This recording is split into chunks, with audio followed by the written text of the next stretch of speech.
The ABCD project is it's a large, multifaceted project that our group has run in partnership with Alberta Health.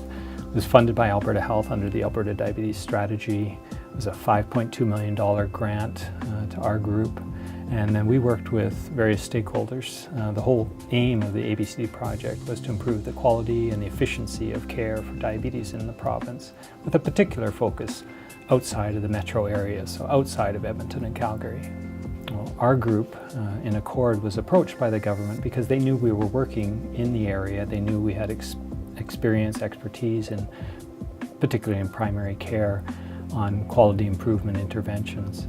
So we were approached under the Alberta Diabetes Strategy to develop a chronic disease management plan for Alberta for diabetes. Shortly after we got going, in about 2009, Alberta Health Services, AHS organization, was implemented. So the 9 regions were dissolved into one overall health authority, and that had 5 different zones.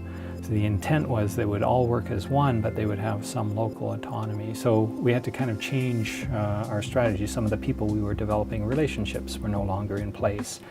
We had completely different groups and different numbers, and what we'd originally budgeted was no longer relevant. So that was a major challenge. We had to spend some time developing new relationships. The other thing that was really happening around the time was the new models of primary care, in particular what's known as primary care networks, or PCNs.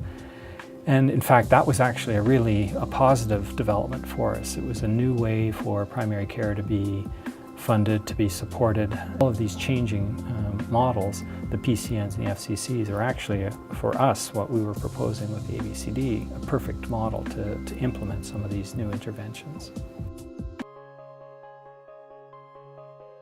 I guess we all agreed that it would be important for us to have a strong and broad input from various stakeholders. So it wouldn't just be us, our group, our Accord group, and my collaborators, the academics, if you will, deciding what to do and how we were going to do things. So we established 2 important committees. We called our advisory committee and then our implementation and evaluation steering committee. The committees were integral to the implementation, development, and the evaluation of the project. They were there every step of the way, and they were there right at the beginning, provided early course corrections, and they were really a fundamental part of troubleshooting. I think compared to a lot of the types of research projects I've been in, we sat down with the committee members who had been selected across the spectrum of research and clinical care, and right up front asked them what they thought was important, because we already had some preconceptions about what was important.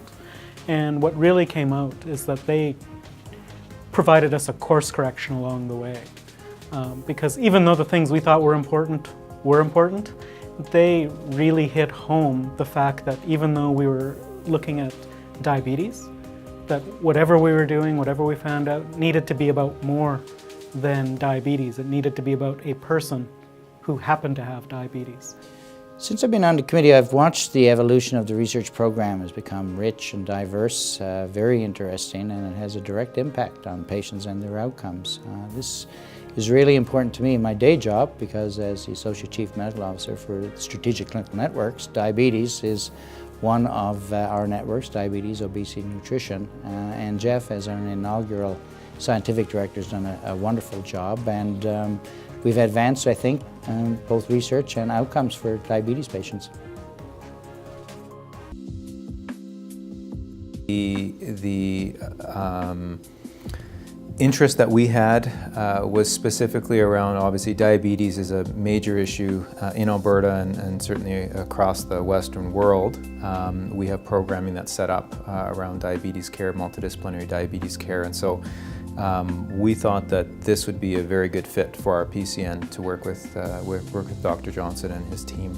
I think it was really important for us to work with some rigor that Jeff brought to the table and Jeff's team brought to the table. So we were able to report back to the board of directors in terms of how the project impacted our patients with type 2 diabetes, and it was quite successful and well received. And so our relationship with the Community Recreation Centre here in Leduc was furthered by HEALD, and I know that they've referenced it a lot, so I think it was actually really important for a community recreation center to be part of a research study. I think, I can't speak for them, but I've heard them talk about how proud they were that was happening in their facility. And so for the PCN to have that bridge between a primary care system, primary care providers, and the community recreation organization, I think is a foundational, critical piece to our programming through HEALD. It's important to evaluate programs because in today's environment, especially in healthcare with limited resources and competing demands and priorities, we need to know which programs work and which do not. So in this way, we can really support engaged scholarship by helping to inform decision-making processes around funding programs that work for Albertans. More and more, there is a call to integrate research, evaluation, and quality improvement studies because the value of one enhances the others. In some cases, simply assessing clinical effectiveness of a program, so do patients get better on certain outcomes, is not enough to inform decisions about a program's impact or the feasibility or wisdom of scaling it up. So at this stage of research, where we already know that a program works in a similar setting, it's important to get a broader understanding of how the program works in the real world or in our setting. Using mixed methods can help us better understand the context of a program. So if a program works, why did it work? What factors were in place for success? If a program doesn't work, why not? What were the challenges and barriers? What have we learned so that we or somebody else can do a better job next time? In this way, we can systematically document and share lessons learned as a part of engaged scholarship. So REAIM's a framework for evaluating public health interventions that was developed by Russell Glasgow and his colleagues. There are other evaluation frameworks out there, but we decided to go with REAIM for two reasons. One, it's been shown to be a good framework for evaluating behavioral interventions. So it worked well for that reason. And then secondly, we found that REAIM really helped inform our partners around key pieces of information. And in fact, what we're doing is using the REAIM framework to structure our knowledge translation activities so that we're able to get the right types of information to the right partners. So some people may be more interested in learning about reach of the programs, whereas other people may be more interested in effectiveness. Even though we used diabetes as a model, our work was about much more than diabetes. It was about people with diabetes. And diabetes is common, it's a chronic disease, and it's sort of a prototype. But now that we have these results in hand, in fact, there are a number of other conditions where this exact approach would apply. Some of our key end users are obviously the government, Alberta Health, who funded us and who are interested in the interventions and the evaluation. The primary care environment, whether it's primary care networks or family care clinics in the future, and Alberta Health Services. Those are some of our key audiences. The impact of ABCD is significant in terms of learning where our focus needs to be.